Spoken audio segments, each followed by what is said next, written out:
he means less to me than the lowliest cactus flower, the humblest yucca tree. Well, number 26, Randy Newman. As is the case with many artists on this list, I have discovered a lot of artists groups through other artists groups, and I discovered Randy Newman through some of the songs he wrote for other artists. I saw that his name kept popping up on records with as diverse artists as rock singer Harry Nilsson and radio entertainer George Burns, just to mention two of them.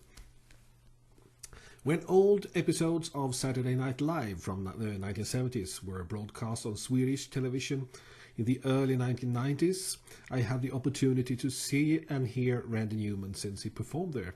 Well, quite often, I think. He didn't really look like the regular, well, rock star. Nor did he sound like one with his stylish and elegant piano playing, reminding us more of Tin Pan Alley tradition, and his hoarse and somewhat dreary voice that wasn't that typical of, well, pop, the typical pop singer either. So it took some time before I realized what a great artist he is, and it took even longer for me to start looking for his albums. I bought his late 80s album Land of Dreams, but I wasn't too impressed by it, although today I think it's mainly the very typical 80s sound that put me off. But when I bought this album, the album Sail Away, I bought it in Solna many years ago now, or some years ago. That's when everything changed and when I became a great fan of his songwriting.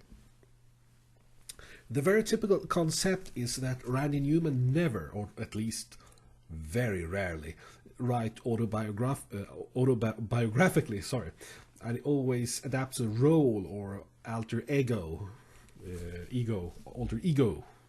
that's the right word, in his songs, and often the character that he portrays in his songs are somewhat devious, or at least not meant to be trusted. For instance, the man fooling the Africans to follow him to America for a new and better life, well, implicitly to become a slave, in the title track of this album, Sail Away. Also, in some of the songs, you are fooled to believe that a song is not as serious and tragic as one might think. Simon Smith and his amazing Dancing Bear might on the first listening be just a jolly song about a boy singing how happy he is when he travels around and performs with his dancing bear. And that everybody are happy to see them and give them food and so on. But if you think the thought that the dancing bear only exists in the mind of Simon Smith, you would realize that the song actually describes the tragedy of mental illness, and the kind of people described in the song actually feeds him because they feel sorry for him. You see, it's easy to study Randy Newman's lyrics in a profound manner and interpret them, well, your own ways if you want to, but you can just enjoy them as the great songs they are.